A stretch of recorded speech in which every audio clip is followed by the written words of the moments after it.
Hello, everybody. It's been a long time since I've done one of these live streams. I was looking at my channel recently, and it's been well over a year, a whole year, since I've done something like this.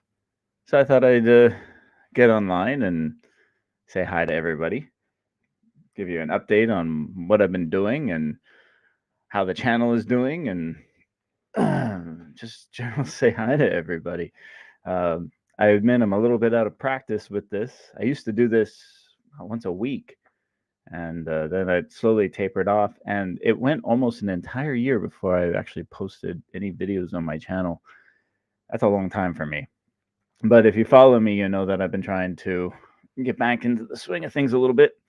It is about 8:30 in the morning here on Tuesday in Da Nang, Vietnam, and yeah, good to be back. So where have I been? What have I been doing? Well, I moved here to Da Nang. If you watch my last live stream, you know that I left China and I was trying to get my, my health back in order here in Da Nang. And for the most part, I think I've done that. I'm lost a ton of weight. I've been focusing on not just my teaching, but my study and my health, mostly my physical health and my mental health. And I'm in a much, much better place. I was starting to feel better a year ago, and now I couldn't be happier.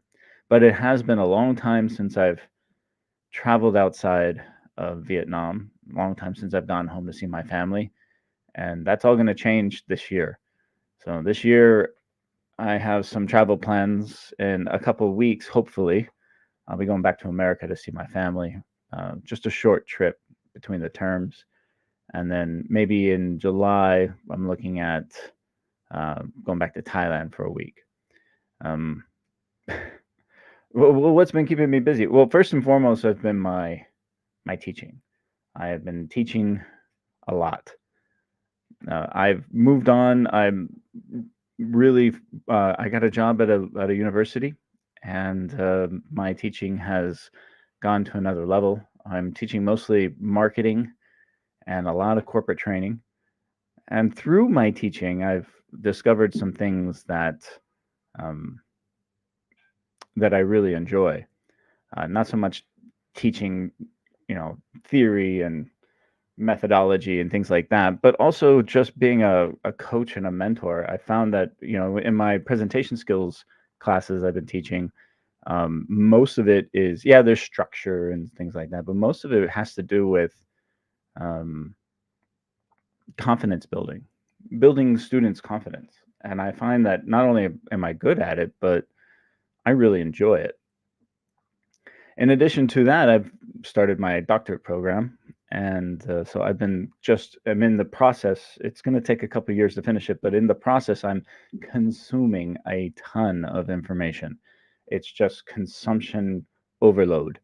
I mean, day and night, all I do is I read, I study, I look up things that are interesting to me, and I try to incorporate that into my doctorate program, which I'm going to try and finish here in the next few years. But like in all live streams, I would like to start off with, God, I am so out of practice with this, aren't I? Okay, see if I can figure this out, guys. Uh, Da Nang is an amazing city. It's an amazing part of the world, and it really has brought me to another um, realm of consciousness and awareness, not just of what's around me and where I am in the world, but also just myself. And I have this city to thank for it. This city has really facilitated not just great food and great people, but opportunity in order to do that. And as much as I've traveled in my life, there's not another place in this world that I have connected with. Obviously, home, you connect with home, we all do. But I find myself connecting with this city and the people in this city and what it represents, both its history, its present, its future, um, and the general disposition of the residents here. Um, there's something that it connects with me deeply, and it has really allowed me to flourish both professionally and personally. Um, The beach is one thing. I mean, I talk about going out to the beach and meditating and doing my yoga and running on the beach, but it does get overrun with tourists sometimes. Even when some of the quieter places of the beach, you during certain times of the year, it's tough to find that alone time, that thing. And I've since just recently actually moved away from the beach, and now I'm living downtown Da Nang, and I love it. It's a different world. It's very urban, but it's a beautiful urban setting. I live in a apartment building, and uh, it's not far from like the government offices and things like this, but it's still only a 10-minute bike ride to the beach. And just last week I went for a nice little run on the beach. So it's still accessible to me, but I find myself running in and around the city a little bit more, looking at the houses, looking at the businesses, looking at the people who I pass by, and noticing how they live their lives and how they incorporate their lives into this wonderful city that I've become a part of. So again, it has been transformative. I mean, change is inevitable. We always change constantly, but I find myself embracing the change and looking forward to the change, and seeking out new ways to change more than ever. And if you're curious, what I study mindfulness and management practices is what my doctorate is in, and it there's no better place than Da Nang, Vietnam to do that. So I'm quite grateful for it. I have been traveling in and around Da Nang a lot. This is in Hue, just over the mountain range from the Haivan Pass. This is at a seafood restaurant that we like to go to. I can't remember the name of the lagoon. It's like Langko Lagoon, I think it's called. Just an incredible setting. When you go there at sunset, the sun sets over those mountains. And this time of year, you have the cloud covers. That mountain, by the way, is supposed to be one of the best hikes in central Vietnam. It was an old, like, French resort, I guess. And during the war, it was used during the war, and now it's a national park. I have a couple of friends who have hiked it recently and said it was wonderful. I've been wanting to go. I just haven't had the opportunity yet. But you go over the mountain. It takes about 45 minutes to go over the Haivan Pass, and you go into this beautiful setting. And I think for 5 of us, we spent a little over $1 million. So what is that? Less than $40 to eat incredible seafood. And we will go back. I mean, it's the setting that makes the place so great, obviously, but of course the food is good too. And it's little places like this that you find off the beaten path. It's not Mike Beach. It's not Anton tourist area. It's not the Cham Museum. It's not the Dragon Bridge. It is places like this that you really find a connection with the local culture and the local people. Speaking of that, I have been getting a crash course in Vietnamese Buddhism. Everything from not just the Lunar New Year, but the food that I've been eating, the places I've been going, and of course my yoga and mindfulness practices have taken me to different places and different realms for me to expand my knowledge on this subject, and in turn find an inner peace, an inner acceptance of who I am, what I am in the world, and what I want to do. And you're going to start to see this reflected in my channel. I'm still going to do hotel videos and car videos and things like that, travel videos. As you guys know, traveling is one of the forms of therapy there is. But as I delve into this world some more, and I consume myself with all this knowledge on a constant basis, it will inevitably manifest itself in the videos that I make. And I'm looking forward to that. Living in China, making videos about China was great because very few people do it. And so there's a lot of interest in it. However, when you come to Vietnam, there's a lot more people making videos about Vietnam. And quite frankly, the market is saturated. So you're looking to find different niches that interest you and that you can create new content for the world. And this is one of the things I'd like to do.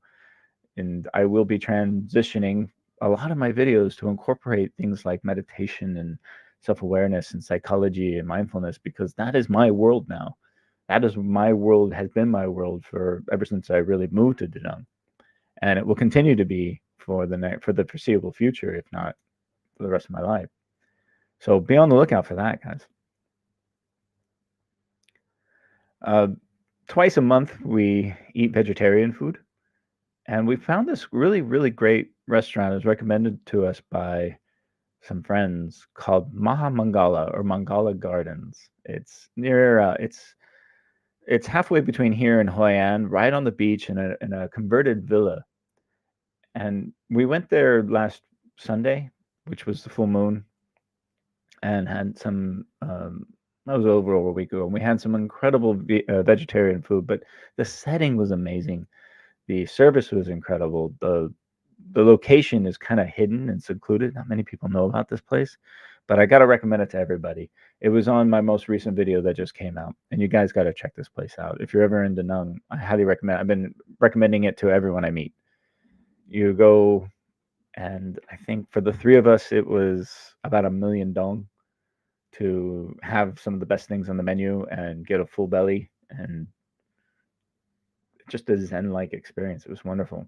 Highly recommend it. In addition to that, my next video coming out will be this place, Cabon Palace. Food. Cabon Palace is owned by a neighbor of ours that is from France. He and his family live here from France. I mean, it's not, when I say his family, it's his wife, his kids, his brothers, his parents. They all live here, and they all run this restaurant, this French restaurant. And I find it interesting. I had a great interview with him, and I'll be releasing this video on my channel in the next couple of days. When I interviewed him, I asked him what inspires his food and what inspires his concept for cuisine. He said, "Well, the French and Vietnamese have a long history, obviously, and so a lot of the spices and a lot of the tastes that you get in France nowadays, a lot of those spices come from this part of the world." And so it was very easy for him to come here and set up shop and build a French restaurant, but also add that Vietnamese flavor. I don't want to call it fusion food, but it kind of naturally is fusion food when you think about it. It was an incredible experience, amazing food, obviously, right? The seafood, of course. But they have these oysters here. Let me see if I have a picture of these oysters. I think I do. Give me 1 second. These oysters are incredible. Here they are. These are Atlantic Ocean oysters, and they're the best oysters I've ever had. I've never been a huge fan of oysters.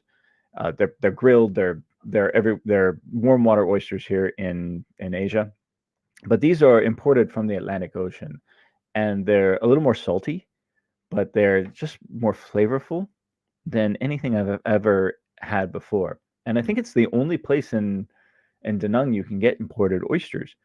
So it's not just the beef that he gets and the spices that he puts in his foods, and just the service and the location. It's, he's got some special things like this. And I got to say, we really want to go back to this restaurant specifically for these oysters. So be on the lookout for that. That video is coming out soon. Within the next day or so, I should be releasing that. It has been a food experience. I don't know if you guys can notice, but I've dropped a lot of weight. I'm down about 12 kilos since coming here, and I feel very good. I feel very healthy. I don't do yoga every day. I do it maybe 2 or 3 times a week, and run maybe once or twice a week at the most. But monitoring your diet. I mean, we just opened up our first McDonald's here a few months ago, and I don't know how well it's doing. There's 2 of them now. I don't know how well it's doing. Every time I go by, there doesn't seem to be too many people in there. So the Nung people seem to be very aware that, fast food is not very good for you, although Jollibee and KFC are still rather popular here. But McDonald's really hasn't caught on. It's also pretty expensive. I mean, for the price you pay for a McDonald's meal, you can feed a family of 4 from any street vendor, and the food's probably healthier and, definitely local tastes. But eating here has just been a delight. There's a local fish market down the street, just a couple of blocks from the house, and I was brought here to look around, and I had never bought fish from a fish market like this before, so I saw how it worked and everything. And man, they got some fish here that I've never seen before in my life. And that's one of the cool things about going to the fish markets here is that you see things that you have never seen before, and you take a picture of it and you try to look it up, and you're like, what is that? I don't know. Let's see. What else can I show you? I went camping with the students from the university in the hills above Da Nang. This was a kind of one of those group campsites. It was very hot. As you can see, there's a fan in it, but that is a wooden pallet that I'm sleeping on, and I did not get a good night's rest. But it was still rather interesting to go camping in the hills here. As you guys know, I love camping, and this was my first camping excursion in Vietnam. I hope to do more of this, but the way I live, where I live, and everything, it's difficult to put your find places to store your equipment, and we don't have a lot of space in our apartment. It's rather small, so you can go to these group campsites and they have all the equipment there, and you just set it up. And I know very few people actually spend the night. They will go there. They'll have a barbecue. They'll have a party. They'll drink beer. They might set up a tent and maybe have a nap or something. But when night falls, they go home. They don't actually wake up in the morning. But this was a great experience to go with the students and actually have some camping. I mean, when you rough it and you swim in a river and you don't have good restrooms and you're a little dirty, and the showers are not the greatest or the warmest, and then you come home and you have a nice comfortable bed and air conditioning, and no bugs and mosquitoes, it really gives you that feeling of gratefulness of what we usually take for granted on a day-to-day basis as human beings living in a city. So I think every now and then, us as human beings, we need to do things like this and roughing it a little bit. And every now and then, that includes, by the way, you guys know I like to stay in very high-end hotels and stuff, but every now and then it's kind of nice to stay in a shitty hotel just to give you that feeling of, okay, now I see the difference, and it allows you to appreciate things a little bit more. Some charity work. This is a charity that Amy's involved in. One of the things that she does, and I've been going along with her. And this is just giving packets of food to the local mental hospital here and spending time with those folks. It was an interesting experience. I wasn't able to film too much. They don't allow filming in those places. But I was really just a fly on the wall watching these lovely local ladies hand out food and just be a presence in these people's lives for even just a couple of minutes. They stood out there, they handed out food, they interacted with them, they listened to them, and of course the men and the women are separated, and so it was a vastly different experience. The men came, they are all smoking cigarettes and they love the cigarettes, but they hand out food, and one guy started singing, and they're in different stages of their recovery, of their treatment, I suppose. And the couple of them did speak English, and they were very inquisitive and had a nice little conversation with them. And then we went over to the ladies' side, where I was the only gentleman, and there was a big difference between certain places that these patients were in with their treatment. Some were very obviously still working on themselves, to say it lightly. I found myself being attacked a little bit from a couple of them, and others they spoke incredible English, and they were very well educated, and they were very inquisitive and thoughtful, and it was a very interesting experience to see both sides, both men and women, but also the differences in where the patients are at. And we gave out some snacks and some foods, and again, just spend some time to make sure that those people know that they're not forgotten. And it's very easy when people are put in those types of institutions or check into those places seeking help that their family and their friends don't visit them very often. They're kind of forgotten out of society, and so I think that was what I got out of that the most, is that when you go and you just look at another human being in the eyes and you just have a simple conversation with them, it means the world to them. And you also, as a person on the other side, you get a lot of good feelings from that as well.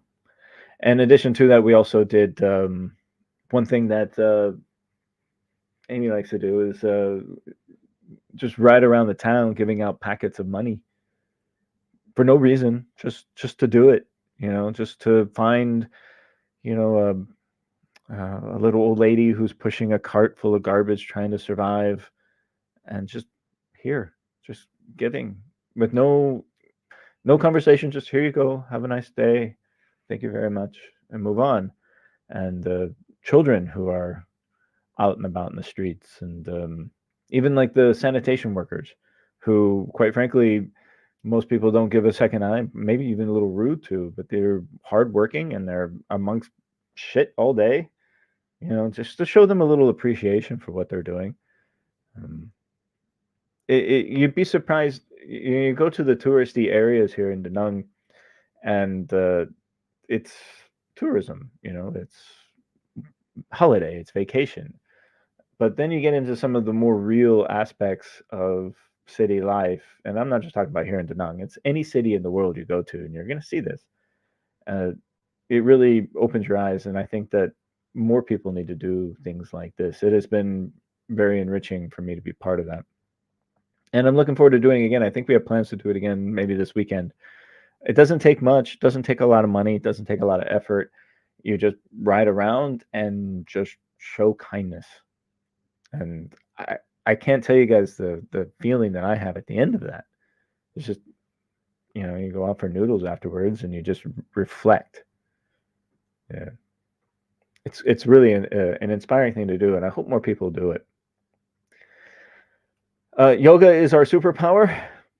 We do yoga. We're going to go again today, obviously. We have a new yoga studio here downtown, and my practice has, years ago when I first got into yoga, I did Bikram yoga, and I was more flexible and more athletic then, because it's extremely intense. And since then, especially since living in China, where men are not really allowed into yoga studios there so much, to be welcomed into yoga studios here has been wonderful, because I spent years just doing it on my own and not having proper correction of technique and everything. And so we found a great yoga studio near our house, and we've been going, and Amy goes every day, and just in a few months, she's almost basically she's basically an expert now. She can teach it. I mean, she's in the front of the class and everyone's watching her. Meanwhile, my legs are still, because I'm a runner, my legs are still very, very tight, as they always have been. But I'm working hard to improve it. And again, it's a personal journey. So, but I even teach yoga. So even this week, I'll be teaching a strength and balancing class at the university for the students and the staff. So it continues to be a big part of my life and a big part of my study, and it just incorporates everything that I'm working on in that massive knowledge consumption that I have going.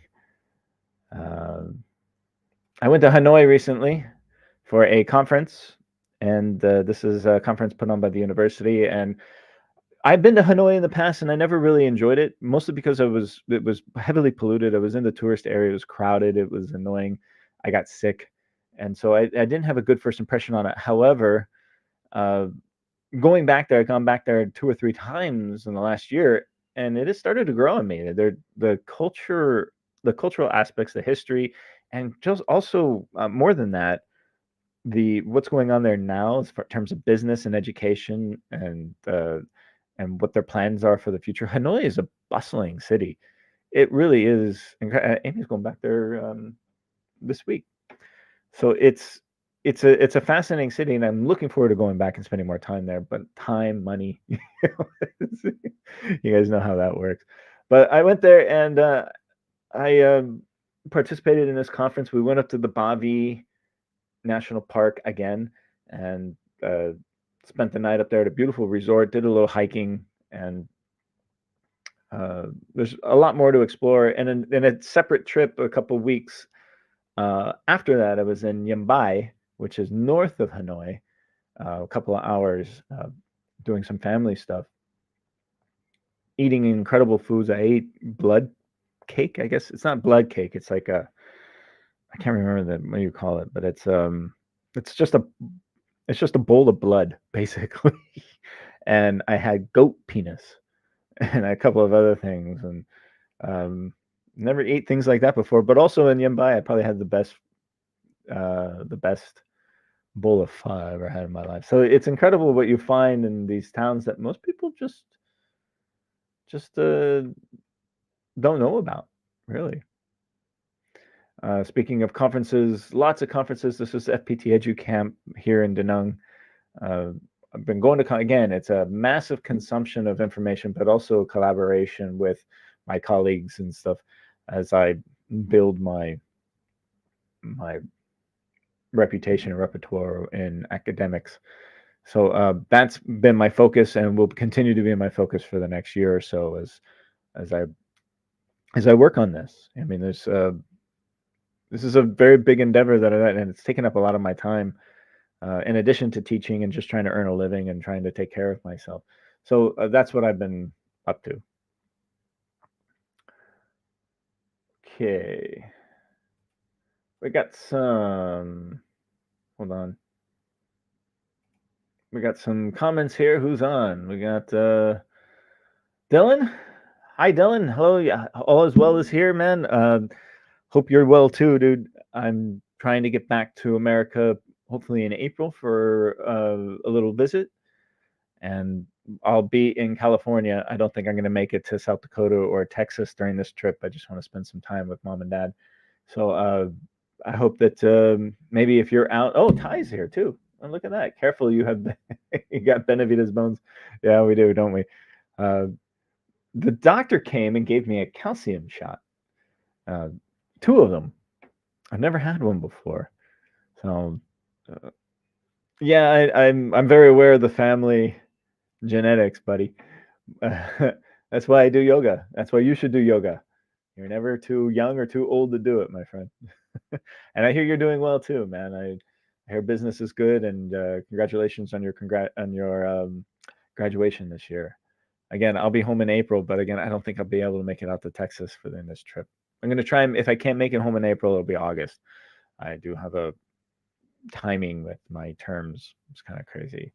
And Snarky, you can do it, man. Hey, Snarky, I told you a long time ago, man, that you need to do more yoga. Everyone should do yoga. Someone shaved me. I actually, just in the last couple of weeks, I've been cleanly shaved. Yeah, I gotta change it up. I might grow my beard back again, off and on. It's strange. Like you have, it gives you different feelings when you have a beard, right? Like if I'm lifting weights and exercising and hiking in the mountains and everything, yeah, I want to have a beard. But when I'm spending my time in offices and classrooms and here in the city, having a clean shave, it's just a little different, I guess. Hard to explain. I might grow it back. But for now, this is the look that I like for many reasons. Steve, how are you doing, Steve? Long time no talk. I hope you're well, my friend. If you don't know, Steve and I became friends in, I think it was LA. We did some hiking excursions together and some drinking excursions. Been following my channel since the very beginning, I think, right, Steve? So I hope you're well, dude. Thanks for saying hi.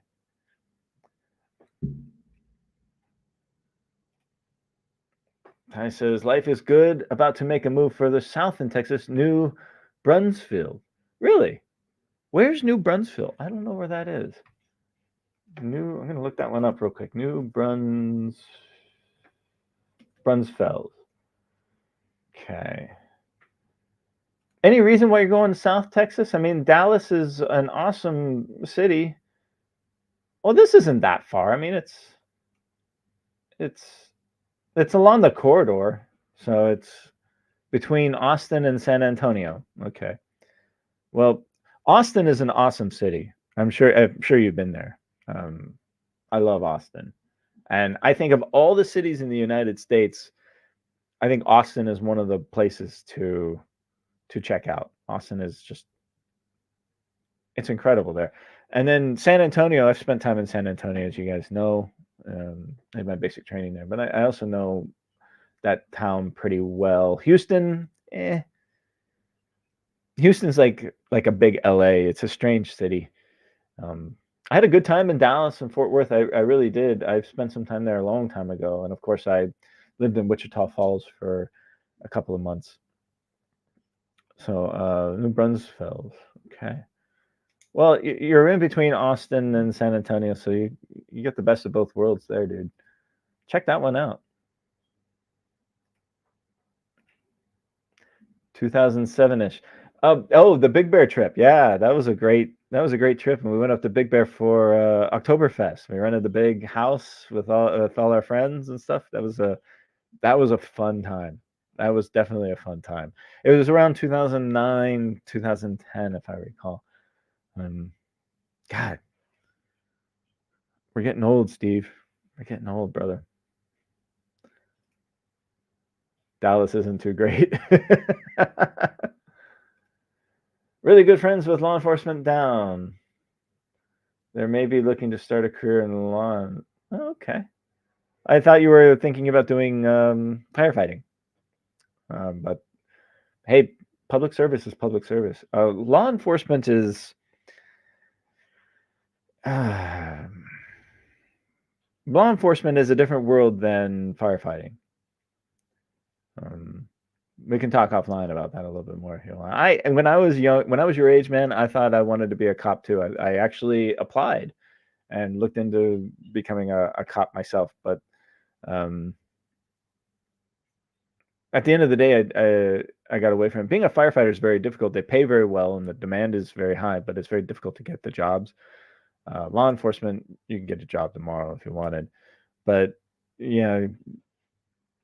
depends on what type of law enforcement you want to do, I suppose. There's many aspects to the profession of arms. I also shaved once. We were in Amsterdam, and Bunny asked me to shave. I told her I'd do it once. It took me 20 minutes to trim off and was bleeding. Walked out and she said, grow it back. Right. I know that. I know that. Yeah. It's more than, we're getting older, dude. And so it's not necessarily old razors, it's old face. Okay, back to this. Let's go back. Again, this is great. It's wonderful to say hi to everybody. I never get a chance to talk to you guys, especially my family like this. It's wonderful. Let's do a couple more. Okay. I want to show you guys a couple more things. I had a great Christmas. Rather modest, but all in all, a wonderful Christmas. I've been doing a lot of lecturing, and this is the lecture that I gave at a local high school with a colleague about AI and how not to be scared about AI, and that AI is something that we all need to embrace because it ain't going away. So AI is something that we've been incorporating into the university. I've been learning a lot about it recently and trying to incorporate it into my classroom more and more. Not just the effects of AI, but trying to predict the future of work, the future of human involvement in work, in a world that is dominated by increasing amount of AI. And the AI is growing so quickly and changing our world so quickly, it's difficult to grasp how it's going to affect the future. So I find it fascinating in trying to predict. And every time there's a new advancement, you have to try and predict, okay, what's the next advancement going to be, and how's that going to affect the world of work for my students and for myself, especially working in education. So yeah. See, Ty says, I may be looking. Okay. The marshal offered me a position when I came of age. State and federal position as law enforcement, think of as a state police federal. Well, if you're going to stay in Texas, I mean, Texas has its own unique, you know, state law enforcement system. It's more unique than any of the other states. I would go with that, and then you can piggyback into that in the federal later on. But I mean, you can't go wrong going for state level in Texas. So yeah, tell me more about that, dude. I'm curious what your plan is there. I love this particular photo. Someone captured this, put it on like TikTok or something of me, and said, "Generalization, slippery slope trauma." And I was teaching these logical fallacies to my students, and I put it on there because I'm started. I do debate team coaching, and I find these things to be pervasive in our discourse in the world, and I can go onto Twitter, I can go onto Facebook, I can go onto YouTube, I can go onto the local news and find evidence of this. And I've done this in my class. I've actually gone on to the local news or Twitter and found evidence of all of these. And it's important for us just to be more aware of what we're saying and how we're saying it. This is teaching the local high school teachers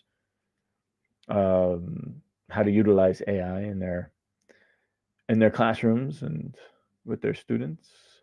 And of course, again, I've been getting a crash course in Buddhism, Vietnamese Buddhism, and this was an interesting thing. I've never seen anybody pray to a car, but it was everywhere here I saw it a couple times when we went to Dak Lak for the holiday, and they were praying, for the car, the safety of the car and everything. I find this extremely fascinating, and I'll be the first one to admit I don't understand everything about this stuff, but I am learning, and I'm learning very quickly.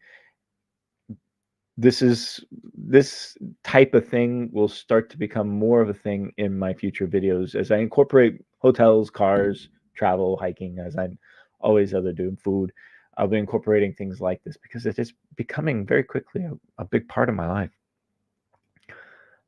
This is Dak Lak. I'm sorry, Ty, how do I take your...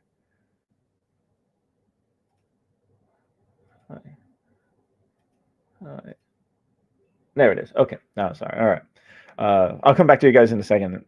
But during the Lunar New Year, yes, it's Lunar New Year, Tet, we went out to Dak Lak, and I drove down there with the family. We went down and had a wonderful 10-hour drive through some of the most beautiful scenery I've ever been in my life, playing music, this windy mountain road that was just gorgeous. I mean, I haven't seen anything like that in Asia. And for the first half of it was through the city along the coast, lots of traffic, lots of buses, trucks, things like this. And then we went inland into the mountains because Dak Lak is in the highlands, South Vietnam. And I was blown away, and I can't wait to do it again. And we got to Dak Lak, and this is the local market in Dak Lak, and it's countryside, but it's also lots of people. So it's not Da Nang. I mean, there's no Starbucks or anything like that. It's not a city, but it's definitely not rural. It's a different world. But we spent 10 days there and had a great time with the family. We stayed in family house. It was completely made of wood. I was gifted this bottle of whiskey or scotch, excuse me. Yeah. We ate some pork. Went to go get the car washed, and while the car was getting washed, I ran into this dude. This nice guy just invited me for a cup of coffee across the street while I was waiting for the car to get washed. He and his wife own a pet shop, and I chatted with him for a little over an hour while the car was getting washed, and just super friendly people in Dak Lak. I have a video coming out about Dak Lak soon.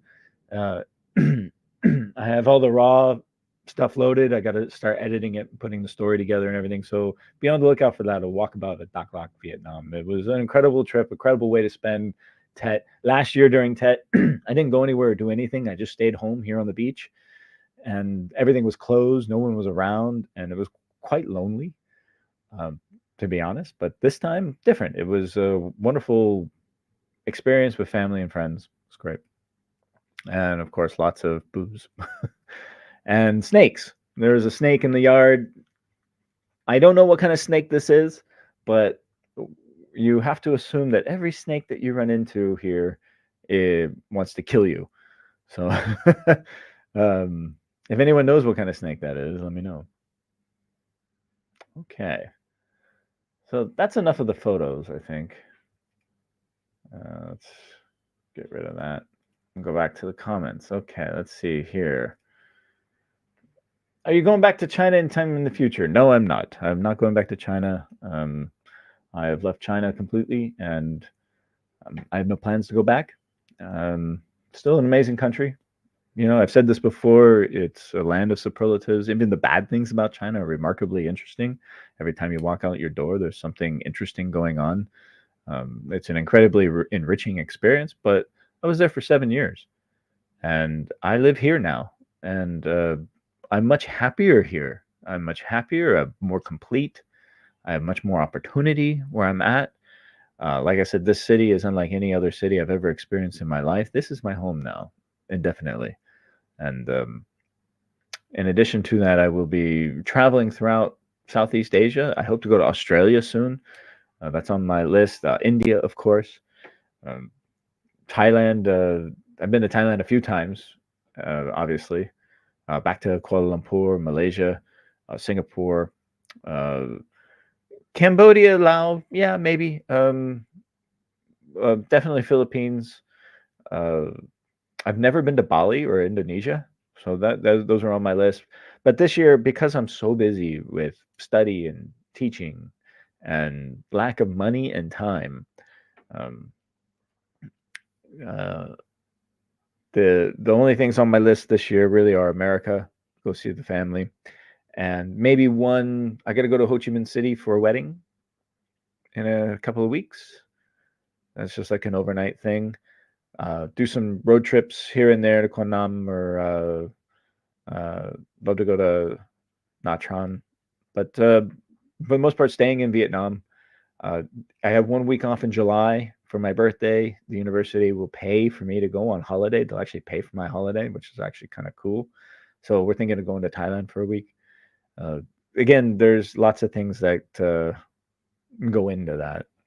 So not too much traveling outside of Vietnam this year, but future, Australia is a definite. Going back to Kuala Lumpur, going back to Malaysia. I'd love to go back to the Philippines. I've only been to Cebu. I've never been to Manila and the North Island. I'd love to rent a car and drive around the North Island of Philippines. But Australia is definitely talking about a lot for a visit to Australia, Melbourne. So, yeah. I'm not missing out on anything. I promise you that. I've been, I study it. I know everything that's going on. In the car industry, not just in China, but in Europe, in America. I love it. It's a passion of mine. It's something I really love. It's in the family. I mean, Ty, Dylan, they love cars too. My uncles, my brother, we all love cars. So I follow the industry quite closely. And we have Chinese cars that come here. There's a Havel dealership that opened up here. I saw Hongqi the other day. There's Beijing here. SAIC is all over the place here. So it's not like it's not here. BYD is not in Da Nang yet, but BYD I have seen them in Thailand. There's a lot of Chinese cars in Thailand right now. but a lot of joint ventures, a lot more Japanese cars coming here as well. So there's not a whole lot of new tech. It's just new designs. The tech, a lot of the new tech that I see is gimmicky. You know, it's stuff to say, look at our fancy car with this new tech, but it practically a lot of that new tech doesn't seem to be useful in everyday situations. There's got the one where the car will rotate around like that, and I'm like, okay, that's kind of cool. I can see that as a practical, but that's basically a software thing. I mean, if you have four electric motors, one on each tire, all you got to do is, you know, engineer the software to tell it to rotate one tire and another. And so that's, I mean, Tesla could do that tomorrow. But it also ruins your tires. And if you've got a fancy sports car, it costs you $1 million, and the tire, or not $1 million, but $100,000 car, and the tires are $5,000 piece. Why would you do that? Why would you do that? Other than to show off. So a lot of the driverless tech has been developing. It's developing worldwide. It's not just in one country. But I think what's fascinating about the Chinese industry is not just the value for the money that they're offering, because they have an awful lot of capacity that they need to sell, but they also have incredible designs. They're unique designs. They're not hampered by so much regulation that they are in other markets such as Europe and America, where you have to design a car within certain. A good example of that is the Tesla Cybertruck and the mirrors. He wanted mirrors, camera mirrors on the Cybertruck, but with local or the American regulations, you can't do that. In addition to that, the Cybertruck, I don't think, can be sold in parts of the EU because the panels have sharp angles, and so you have to have a certain type of roundness to the angle and things like that. So everywhere you go, there's going to be designs, but China doesn't have all of those design regulations, and so they're able to come up with some incredible stuff and put them to market. Whether or not they survive or not is another thing. My news feed that I have for the automotive worldwide shows some of the most incredible designs coming out of China, but they're coming out from new ventures that, you know, have like here's our proof of concept vehicle, give us money and we'll bring it to market. So, but nonetheless, it still influences the major players. It's really fascinating, the designs that are coming out. Let's see who else we got here. Thank you for commenting and saying hi to everybody. Later in the year, I want to get a trip to either Seoul, South Korea, or possibly Taipei, leaning towards Seoul due to more English signage, and I've learned a bit of Korean. Thoughts on either? I've not been to either one. I've been to the airports, but I haven't been to the cities. Excuse me. Oh no! I just spilt my water. Oh, the joys of live streams. I'm gonna have a towel right here. Soak that up.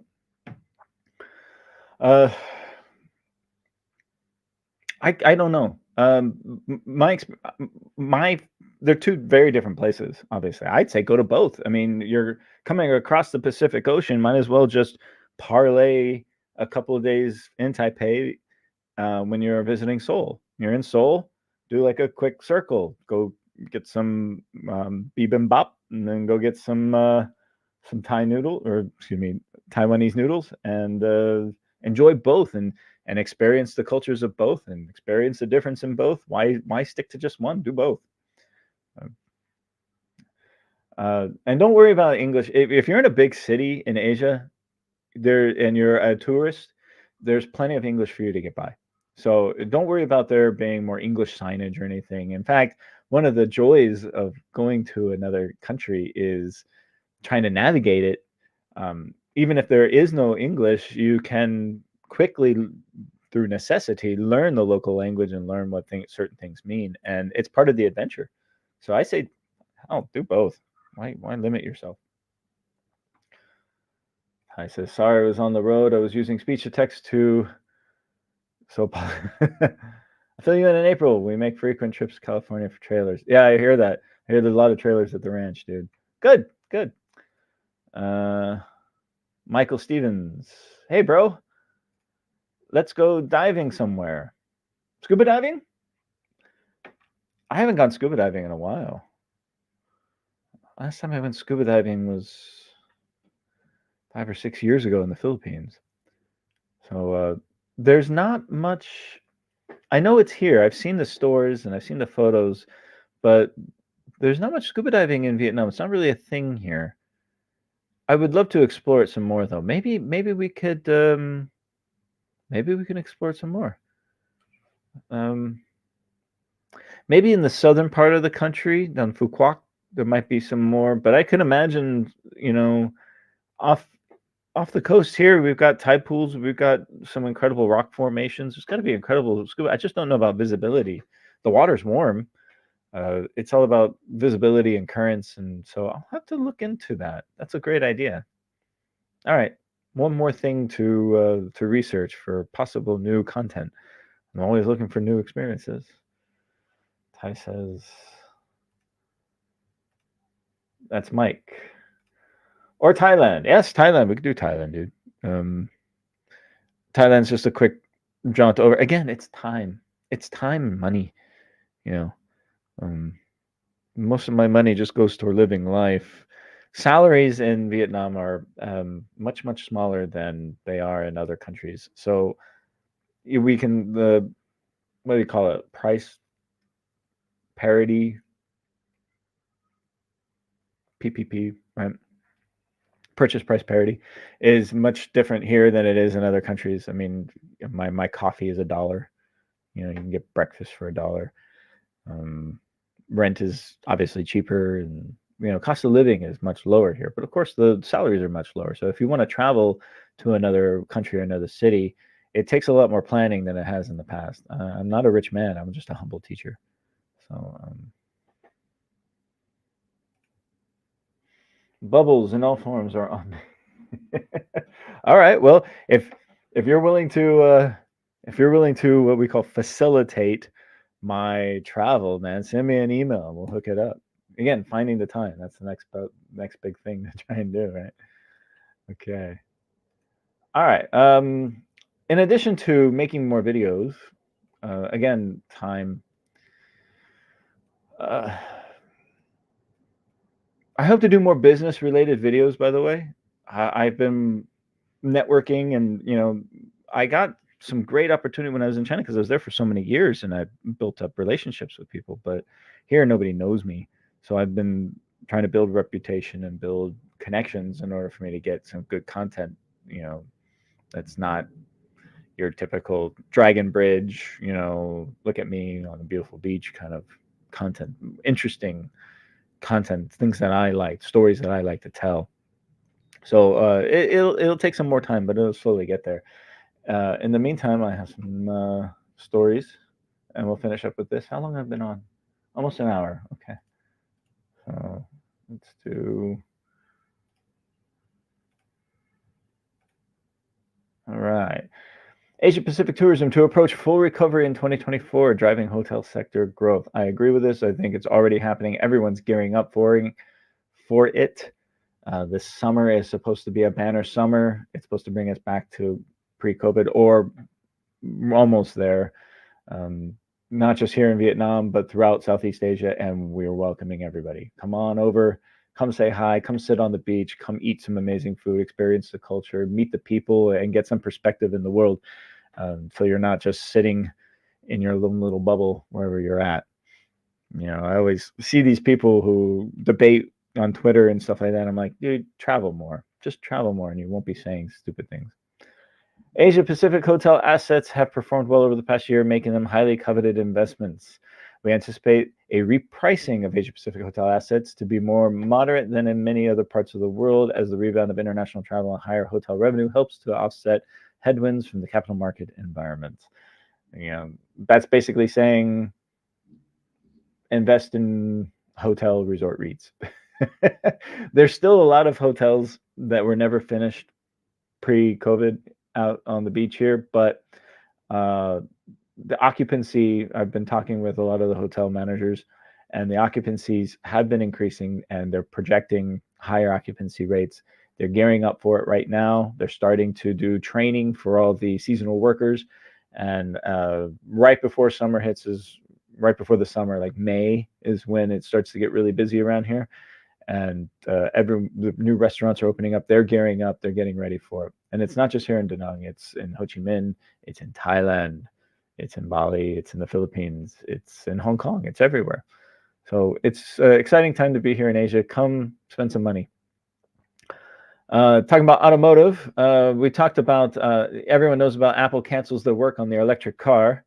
A lot of speculation of why that is. But you got to remember, Apple is very strategic, and big companies like this, they'll throw $10 billion at a project, and they'll throw $10 billion at 10 projects. And, 9 of them will fail, but 1 of them will be a hit. And that's how you do innovation. That's standard. So it doesn't surprise me that, they spent $10 billion or however much. How much was it, they said? It was a lot. There was a lot of money they spent on this endeavor. But it doesn't surprise me. In building cars, you have to really want to build a car. And they have to do it for the right reasons. If you're looking to build a car company to make money immediately, you're going to die. It's a long-term investment. They're very low margin, highly competitive, and highly regulated in all markets. So you have to really want to do it.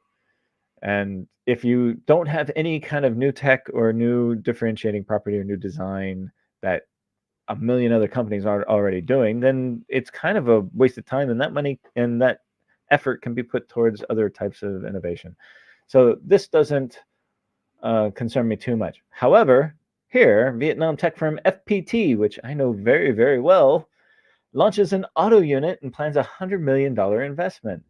The only other car company here in Vietnam is VinFast, owned by the Vin Group, and they're fantastic cars. I think they're incredible designs. They've tried to launch in America. I don't know how they're doing in America, the VinFast cars, but they're kind of going all electric, and they're very popular. I see a lot of them on the roads here.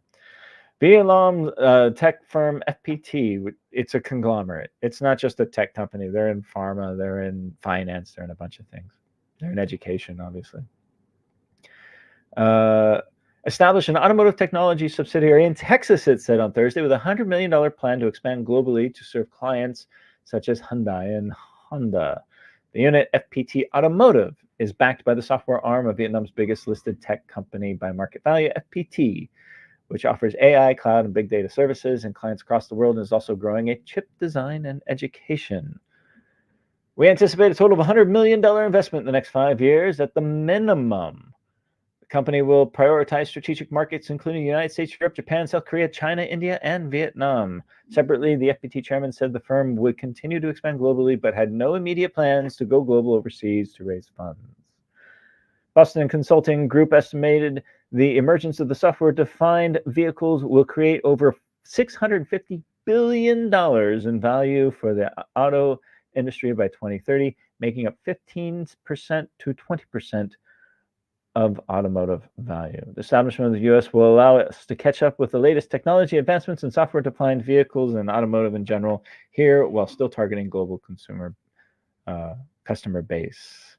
So yeah, even FPT is getting into the automotive space, and that's where I think, because that's where Huawei did. They got into it on the software side, and that's where I think Apple is going to be going with it. And rather than building the hardware of a car, they're going to stick to providing other types of services for other automakers, and that's what Huawei's done. Apple will continue to do that. I know they're already doing that, but Google is doing that. That's kind of the future. It's that partnership between the tech companies and the traditional automotive builders. Okay. Vietnam is among the most preferred emerging markets in Asia Pacific. More real estate news for Vietnam. There's been a downturn in Vietnam that has to do with some corruption cases and some funky dealings down in the southern part of the country. But in all, long term, this is the place to be. And I think 2024 is really going to be the year that shows it one way or another. Okay. We'll do more of that later in Rojo Reads the News. I do plan on doing more Rojo Reads the News. Now that I have it's not my offices of the past, but it is a dedicated workstation that I have here at home. And I just got this. Behind this is my bedroom. You know? So I don't have a dedicated workspace like I have in the past, but I do have a place where I can work and study and focus, and that's the most important thing. So a couple more, and then we'll say goodnight. I was blown away by Victoria, British Columbia when it was one of our stops on the Alaska cruise. I went in June. Tour guide said, "Welcome to the rest of the world." I didn't know you guys went on an Alaskan cruise. I know you guys love to go on cruises, but I didn't know you went to Alaska. God dang it. You guys have so much fun without me. It's not fair. I'm joking, of course, dude. VinFast is taking the franchise dealer route in the US. They don't have the capital for direct business to consumer sales. Okay. I didn't know that. I just knew that they were trying to sell them. I don't know how well they're selling there, but I like that there's a new player in the market and that it's from Vietnam. And the VinFast cars, they have a lot of taxi cabs here that are VinFast, and those are the ones that we prefer to take. They're nice. They're really nice. Longevity wise, I don't know how long they last.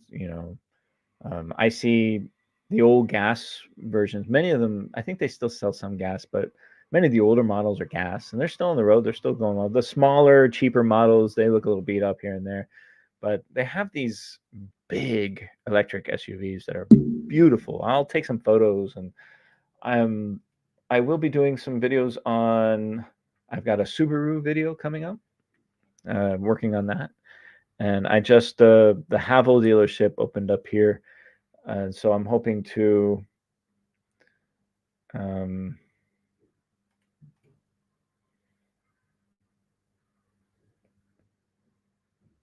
Oh, Mike and Ty, you guys are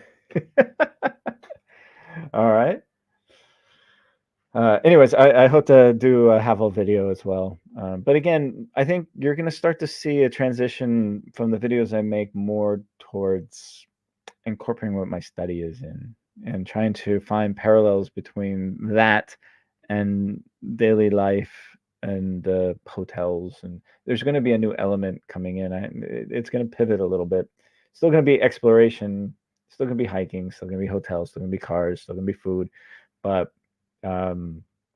because this consumption of information that's floating around in my head right now, I have to get it out somehow. And so it's going to come out in that sense.